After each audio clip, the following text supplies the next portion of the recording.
ವೀಕ್ಷಕರಿಗೆ ನಮಸ್ಕಾರಗಳು. ಇವತ್ತು ನಾನು ನಿಮ್ಮನ್ನ ಕರ್ಕೊಂಡ್ ಬಂದಿರೋದು ಒಂದು ದೇವಸ್ಥಾನ. ಇದೊಂದು ಅದ್ಭುತ ದೇವಸ್ಥಾನ. ಇಲ್ಲಿ ಮನಸ್ಸಲ್ಲಿ ಅನ್ಕೊಂಡಿದ್ದೆ ಎಲ್ಲರೂ ನೆರವೇರಿದೆ. ನಾನು ಬಂದಿದ್ದೀನಿ ಬೆಂಗಳೂರಿಂದ ಸುಮಾರು 400 ಕಿಲೋಮೀಟರ್ ದೂರ ಬಂದಿದ್ದೀನಿ.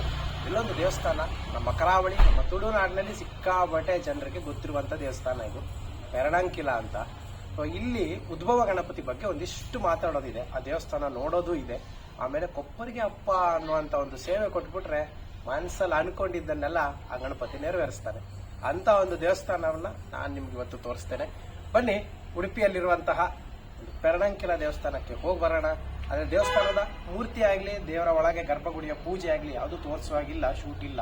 ಸೊ ಹೊರಗಿಂದ ನಂಗೆ ಪರ್ಮಿಷನ್ ಕೊಟ್ಟಿದ್ದಾರೆ, ಅಷ್ಟು ಮಾತ್ರ ತೋರಿಸಿ ದೇವಸ್ಥಾನದ ಬಗ್ಗೆ ಸ್ವಲ್ಪ ತಿಳ್ಕೊಂಡು ಅದರ ಇನ್ಫಾರ್ಮೇಶನ್ ನಿಮ್ಮೊಂದಿಗೆ ಹಂಚ್ಕೊಳ್ತೇನೆ. ಬನ್ನಿ, ಪೆರಣಂಕಿಲ ದೇವಸ್ಥಾನ ಗಣಪತಿ ದರ್ಶನ ಮಾಡ್ಕೊಂಡ್ ಬರೋಣ. ಮಹಾಗಣಪತಿ, ವಿನಾಯಕ, ವಿಘ್ನೇಶ್ವರ, ಏಕದಂತ, ಕಪಿಲ, ಬಾಲಚಂದ್ರ ಹೀಗೆ ಹಲವು ಹೆಸರುಗಳಿಂದ ನಾವು ಗಜಾನನ ಗಣಪತಿಯನ್ನ ಕರಿತೇವೆ. ಯಾವುದಾದ್ರೂ ಒಂದು ಶುಭ ಕಾರ್ಯ ಶುರುವಾಗುವುದಕ್ಕೂ ಮುಂಚೆ ಗಣಪತಿಯನ್ನ ನಾವು ಆರಾಧಿಸಿ ಹೋಗ್ತೇವೆ. ಯಾಕಂದ್ರೆ ನಮ್ಮ ವಿಘ್ನ ನಿವಾರಿಸುವನು ಈ ಗಣಪತಿ ಅನ್ನೋ ಒಂದು ನಂಬಿಕೆ ಇದೆ. ಹಾಗೆ ಇವತ್ತು ನೀವು ನೋಡ್ತಾ ಇರೋದು ಬೆಂಗಳೂರಿನಿಂದ 400 ಕಿಲೋಮೀಟರ್ ದೂರ ಇರುವ, ಉಡುಪಿಯಿಂದ ಕೇವಲ 20 ಕಿಲೋಮೀಟರ್ ದೂರ ಇರುವ ಕಾರಣಿಕ ಸ್ಥಳ ಪೆರಣಂಕಿಲ ದೇವಸ್ಥಾನ. ಕರ್ನಾಟಕದ ಪಶ್ಚಿಮ ತೀರ ಪ್ರದೇಶದ ಕರಾವಳಿ ಭಾಗವು ತನ್ನ ಸುಂದರ ಸಮುದ್ರಗಳು, ಹಸಿರು ಪ್ರಕೃತಿ, ಶ್ರೀಮಂತ ಸಂಸ್ಕೃತಿಗಾಗಿ ಪ್ರಸಿದ್ಧವಾಗಿದೆ. ಕರಾವಳಿಯಲ್ಲಿ ಪ್ರಮುಖ ಆಕರ್ಷಣೆ ಕಾರಣಿಕ ದೇವಸ್ಥಾನ. ಅದರಲ್ಲೂ ಈ ಕಾರಣಿಕ ದೇವಸ್ಥಾನ ಅಂದಾಗ ಧಾರ್ಮಿಕ ಮಹತ್ವದ ಜೊತೆಗೆ ಐತಿಹಾಸಿಕ ಮತ್ತು ಸಾಂಸ್ಕೃತಿಕ ಪರಂಪರೆಯ ಪ್ರತೀಕವಾಗಿದೆ. ಈ ಕರಾವಳಿ ತುಳುನಾಡು ಮಾತ್ರ ಅಂತಲ್ಲ, ಪ್ರತಿಯೊಂದು ದೇವಸ್ಥಾನವೂ ಅದರದೇ ಆದ ಒಂದು ಹಿಸ್ಟ್ರಿ ಇರುತ್ತೆ, ಅದರದೇ ಆದ ಒಂದು ಕಥೆಗಳಿರ್ತವೆ. ಅಂತಹ ಕಥೆಗಳಲ್ಲಿ ಸಾವಿರಾರು ಜನರು ಅದನ್ನು ಆರಾಧಿಸಿಕೊಂಡು, ಪೂಜಿಸಿಕೊಂಡು, ನಂಬಿಕೆ ಇಟ್ಕೊಂಡು ಬಂದಿರ್ತಾರೆ. ಎಷ್ಟೋ ಜನರ ಕನಸನ್ನು ಕೂಡ ನನಸು ಮಾಡಿದ್ದೂ ಇದೆ. ಅಂತಹ ಒಂದು ದೇವಸ್ಥಾನದಲ್ಲಿ ಈ ಪೆರಣಂಕಿಲ ಕೂಡ ಬಹಳ ಕಾರಣಿಕವಾದ ಒಂದು ದೇವಸ್ಥಾನ. ಇದರ ಬಗ್ಗೆ ಒಂದಿಷ್ಟು ಮಾತಾಡೋಣ. ಈ ಗಣಪತಿ ಉಳುವಾಗ ಒಬ್ಬ ರೈತನಿಗೆ ಸಿಕ್ಕಿದ್ದು ಅಂದರೆ ನಿಜಕ್ಕೂ ಆಶ್ಚರ್ಯವಾಗುತ್ತೆ. ಅಷ್ಟೇ ಅಲ್ಲ, ಇಲ್ಲಿ ನೈವೇದ್ಯವಾಗಿ ಕೊಡುವಂಥದ್ದು ಅಪ್ಪ ಸೇವೆ.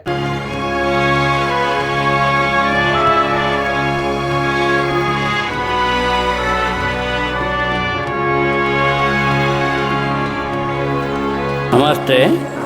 ವಕ್ರತುಂಡ ಮಹಾಕಾರ್ಯ ಕೋಟಿ ಸಮರ್ಪ್ರಭ ನಿರ್ವಿಘ್ನಂ ಕರ್ಮೇ ದೇವ ಸರ್ವಕಾರ್ಯದ ಸರ್ವದ. ಸುಮಾರು 1200 ವರ್ಷದ ಹಿಂದೆ ಪೆರಣ ಎಂಬ ಅವನಿಗೆ ಓಡುವಾಗ ಒಂದು ಶಬ್ದ, ಅದು ವಿಮರ್ಶೆ ಮಾಡುವಾಗ ಗಣಪತಿ ದೇವರ ಪ್ರತಿಮೆ, ಅದನ್ನು ಅಲ್ಲೇ ಮುಟ್ಟಿ ತಗೊಂಡು ಪ್ರತ್ಯಕ್ಷ ಇದಾಗುವ ತಂದೆ ಈಶ್ವರನನ್ನು ಪ್ರತಿಷ್ಠೆ ಮಾಡಿದಾರಂತೆ. ಹಾಗೆ ಇಲ್ಲಿ 2 ಗರ್ಭಗುಡಿ, ಗಣಪತಿಯ ಗರ್ಭಗುಡಿ ಮತ್ತು ಈಶ್ವರನ ಗರ್ಭಗುಡಿ. ಪ್ರಥಮವಾಗಿ ಗಣಪತಿಗೆ ಪೂಜೆ ಆಗಿ ನಂತರ ಈಶ್ವರನಿಗೆ ಪೂಜೆ ಆಗುವಂಥ ಪದ್ಧತಿ.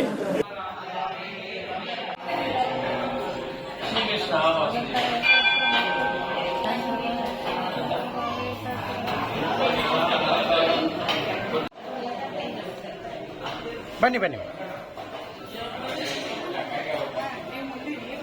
ಉಳುವಾಗ ಆ ಗಣಪತಿ ಬಿಂಬ ಇದಕ್ಕೆ ಸಿಕ್ಕಿದ್ದು. ಅದೇ ಪ್ಲೇಸಿಗೆ ಗಣಪತಿಯನ್ನು ಗುಡಿ ಇದು ಮಾಡಿ ಅಲ್ಲಿಗೆ ಪ್ರತಿಷ್ಠೆ ಮಾಡಿದ್ದು. ಪಕ್ಕದಲ್ಲೇ ತಂದೆಯಾದ ಈಶ್ವರನನ್ನು ಪ್ರತಿಷ್ಠೆ ಮಾಡಿದ್ದು. ಇದು ಪೇಜಾರ ಮಠದ ಉಸ್ತುವಾರಿಯಲ್ಲಿ ನಡೀತಾ ಉಂಟು. ಇದ್ದದರಲ್ಲಿ ಪ್ರಧಾನವೇ ಕೊಪ್ಪರಿಗೆಪ್ಪ ಸೇವೆ. ಆ ಕೊಪ್ಪರಿಗೆಪ್ಪ ಸೇವೆ ಆಗೋದಾದರೆ 6 ಕಾಯಿದ್ದು ಗಣಹೋಮವನ್ನು ಮಾಡಲೇಬೇಕು ಅಂತ ಹೇಳೋ ಒಂದು ಪದ್ಧತಿಯೂ ಉಂಟು. ಅಂದರೆ ಒಂದೊಂದು ದೇವರಿಗೆ ಒಂದೊಂದು ಇಷ್ಟ. ಇಲ್ಲಿಯ ಗಣಪತಿ ದೇವರಿಗೆ ಅಪ್ಪವೇ ಇಷ್ಟ. ಹಾಗಾಗಿ ಒಂದು ಪ್ರಮಾಣದ ಒಂದು ಕೊಪ್ಪರಿಗೆ ಉಂಟು. ಅದರಲ್ಲಿ ತುಂಬ ಅಪ್ಪವನ್ನು ತುಂಬಿಸಿ ಗಣಪತಿಗೆ, ಒಂದು ಕುಕ್ಕೆ ಈಶ್ವರನಿಗೆ ಸಮರ್ಪಣೆ ಆಗಿ ಪ್ರಯುಕ್ತ ಒಂದು ಸಂತರ್ಪಣೆಯೂ ಎಲ್ಲ ಆಗಬೇಕು. ಅದು ಪದ್ಧತಿ ಈ ತನಕ ನಡೀತಾ ಉಂಟು. ಬೆಳಗ್ಗೆ ಒಂದು 7:30 ಗಂಟೆಗೆ ಬೆಳಗಿನ ಪೂಜೆ ಆಗ್ತದೆ. ಮತ್ತು ಮಧ್ಯಾಹ್ನ ಒಂದು 12:30ಗೆ ಮಧ್ಯಾಹ್ನದ ಪೂಜೆ ಆಗ್ತದೆ. ರಾತ್ರಿ ಹಾಗೆ 7:30-8 ಗಂಟೆ ಒಳಗೆ ರಾತ್ರಿ ಪೂಜೆ ಆಗ್ತದೆ.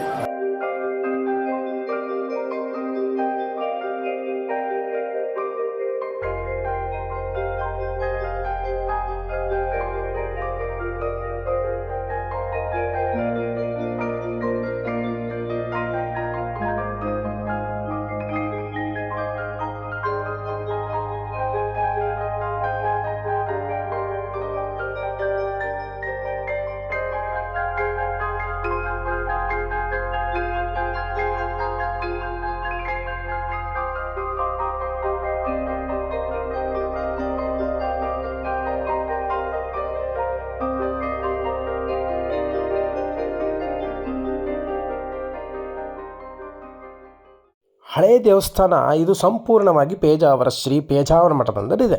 ಇದು 2023 ಒಮ್ಮೆ ಜೀರ್ಣೋದ್ಧಾರನೂ ಆಯಿತು. ಆ ಸಮಯದಲ್ಲಿ ಸಾಕಷ್ಟು ಬದಲಾವಣೆಗಳನ್ನು ಮಾಡಿದ್ರು. ಅವರಿಗೆ ಈ ಒಂದು ಪರ್ಣಂಕಿಲ ದೇವಸ್ಥಾನದ ಬಗ್ಗೆ ಸಾಕಷ್ಟು ಕನಸುಗಳನ್ನು ಕಂಡಿದ್ರು. ಅವರು ಕೆಲವು ಕಡೆ ಹೇಳಿದ್ದು ಇತ್ತು, ಇಲ್ಲೊಂದು ಔಷಧಿ ಗಿಡಗಳನ್ನು ನೆಡಬೇಕು, ಒಂದು ಗೋಶಾಲೆ ಆಗಬೇಕು, ಒಂದು ಗುರುಕುಲ ಪದ್ಧತಿಯನ್ನು ತರಬೇಕು. ಈಗ ಸಾವಿರಾರು ಕನಸುಗಳನ್ನು ಇಟ್ಕೊಂಡಿದ್ದಾರೆ ಈ ಒಂದು ಪರ್ಣಂಕಿಲ ದೇವಸ್ಥಾನದ ಬಗ್ಗೆ. ಆಮೇಲೆ ನೀವು ಇಲ್ಲಿಂದ ಹೊರಗೆ ಬಂದು ದೇವಸ್ಥಾನದಿಂದ ಹೊರಗೆ ಬಂದರೆ ಕರಾವಳಿಯ ಇನ್ನೊಂದು ಕಾರ್ಣಿಕ ನಾಗಬನ. ಯಾರಿಗೆ ತಾನೇ ನಾಗಬನ ಗೊತ್ತಿಲ್ಲ. ನಾಗನ್ನ ನಾವೆಲ್ಲ ಒಂದು ರೀತಿ ಹೇಳೋದಾದರೆ ಕಣ್ಣಿಗೆ ಕಾಣುವ ದೇವರು ಅಂತ ಪೂಜಿಸ್ತೇವೆ. ಇನ್ನು ವಿಶೇಷ ದಿನಗಳ ಬಗ್ಗೆ ಹೇಳೋದಾದರೆ ಸಂಕಷ್ಟಿಗಂತೂ ಇಲ್ಲಿ ಸಾವಿರಾರು ಜನ ಸೇರ್ತಾರೆ. ಇನ್ನು ಶಿವರಾತ್ರಿ, ಆಮೇಲೆ ಮೀನ ಮಾಸದಲ್ಲಿ ಇಲ್ಲಿ ರಥೋತ್ಸವ ಕೂಡ ನಡೀತದೆ.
ಇಷ್ಟೆಲ್ಲ ನೋಡಿದ ನೀವು ಇನ್ಯಾಕೆ ತಡ ಮಾಡ್ತಾ ಇದ್ದೀರಾ? ನಿಮ್ಮ ಮನಸ್ಸಿನಲ್ಲಿ ಏನಿದೆ ಅಂದ್ಕೊಳ್ಳಿ. ಗಣಪತಿಗೆ ಮನಸ್ಸಿನಲ್ಲೇ ಭಕ್ತಿಪೂರ್ವಕವಾಗಿ ನಮಸ್ಕರಿಸಿ ಬನ್ನಿ. ಗಣಪತಿ ವಿಘ್ನ ನಿವಾರಕ, ನಿಮ್ಮ ವಿಘ್ನಗಳನ್ನೆಲ್ಲ ದೂರ ಮಾಡಲಿ, ನಿಮ್ಮ ಆಸೆಗಳನ್ನು ಈಡೇರಿಸಲಿ. ಗಣಪತಿ ಕೇಳೋದೊಂದೇ ಕೊಪ್ಪರಿಗೆಯ ಅಪ್ಪ ಸೇವೆ. ಅದು ನೆರವೇರಿಸಿದಲ್ಲಿ ನಿಮ್ಮ ಕನಸುಗಳು ಈಡೇರುವುದಲ್ಲಿ ಎರಡು ಮಾತೇ ಇಲ್ಲ. ಜನರಿಗೆ ಇದರ ಬಗ್ಗೆ ಹರಕೆ ಎಲ್ಲ ಹೇಳಿಕೊಂಡು ಅವರ ಕೆಲಸ ಎಲ್ಲ ಇಷ್ಟಾರ್ಥ ಎಲ್ಲ ಸಿದ್ಧಿ ಆಗಿದೆ.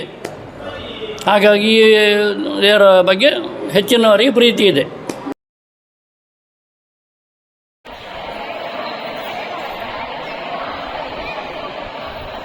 ವಕ್ರತುಂಡ ಮಹಾಕಾಯ ಕೋಟಿ ಸೂರ್ಯ ಸಮಪ್ರಭ ನಿರ್ವಿಘ್ನಂ ಕೃಮೇ ದೇವ ಸರ್ವಕಾರ್ಯೇಷು ಸರ್ವದ. ಓಕೆ, ಇದಾಗಿತ್ತು ನನ್ನ ಇವತ್ತಿನ ಸ್ಪೆಷಲ್ ವಿಡಿಯೋ. ನೋಡಿದ್ರಿ, ದೇವಸ್ಥಾನ ಅಂತೂ ತುಂಬ ಅಂದರೆ ತುಂಬ ಚೆನ್ನಾಗಿದೆ. ಇದ್ರ ಬಗ್ಗೆ ನಾನು ಇನ್ನೂ ಹೆಚ್ಚಿನ ವಿಷಯನ ಡಿಸ್ಕ್ರಿಪ್ಷನಲ್ಲಿ ಹಾಕಿರ್ತೀನಿ. ಅದರ ಲೊಕೇಶನ್ನು, ಅಡ್ರೆಸ್ಸು ಎಲ್ಲ ಡಿಸ್ಕ್ರಿಪ್ಷನಲ್ಲಿ ಹಾಕಿರ್ತೀನಿ. ನಿಮಗೇನಾದರೂ ಇದ್ರ ಬಗ್ಗೆ ತಿಳ್ಕೊಬೇಕು ಅನ್ನೋದಿದ್ರೆ ನನಗೆ ಇನ್ಸ್ಟಾಗ್ರಾಮಲ್ಲಿ ಕಪಿಲ್ ಕಲ್ಕೂರ್ ಅಂತಿದೆ, ಅಲ್ಲಿ ಮೆಸೇಜ್ ಮಾಡಿ. ಏನಾದರೂ ಹೆಚ್ಚಿನ ಇನ್ಫಾರ್ಮೇಷನ್ ಬೇಕಾದ್ರೆ ನಿಮ್ಮ ಮಾಹಿತಿ ನೀಡುವ ಪ್ರಯತ್ನ ಪಡ್ತೀನಿ. ಇಲ್ಲಾಂದರೆ ಕಮೆಂಟ್ ಬಾಕ್ಸ್ ಮೂಲಕ ನನಗೆ ತಿಳಿಸಿ. ಆಮೇಲೆ ಈ ದೇವಸ್ಥಾನ ದರ್ಶನ ನೀವು ಮಾಡಿ. ನಮ್ಮ ತುಳುನಾಡು, ನಮ್ಮ ಕರಾವಳಿಗೆ ಬಂದಾಗ ಈ ದೇವಸ್ಥಾನವನ್ನು ನೋಡ್ಕೊಂಡು ಹೋಗಿ. ತುಂಬ ಚೆನ್ನಾಗಿರುವಂಥ ಒಂದು ದೇವಸ್ಥಾನ. ದೇವರ ದರ್ಶನ ನೀವು ಮಾಡಿ, ನಿಮ್ಮ ಮನಸ್ಸಲ್ಲಿರೋದು ನೆರವೇರಲಿ ಅಂತ ಹೇಳ್ತಾ ಇವತ್ತಿನ ವಿಡಿಯೋಲಿಗೆ ಮುಗಿಸ್ತೀನಿ. ಮುಂದಿನ ವಾರ ಪಂಜುರ್ಲಿ ಕೋಲದ ಬಗ್ಗೆ ಒಂದು ನಿಮಗೆ ತೋರಿಸ್ಬೇಕನ್ನೋ ಬಹಳ ಒಂದು ದೊಡ್ಡ ಆಸೆ ಇಟ್ಕೊಂಡು ಮತ್ತೆ ನಾನು ಇದೇ ಕರಾವಳಿಗೆ ಬರಲಿಕ್ಕಿದ್ದೇನೆ. ಅವತ್ತು ಮತ್ತೆ ಸಿಗ್ತೇನೆ ಅಂತ ಹೇಳ್ತಾ ಇವತ್ತಿನ ವಿಡಿಯೋ ಇಲ್ಲಿಗೆ ಮುಗಿಸ್ತೇನೆ. ನಮಸ್ಕಾರ.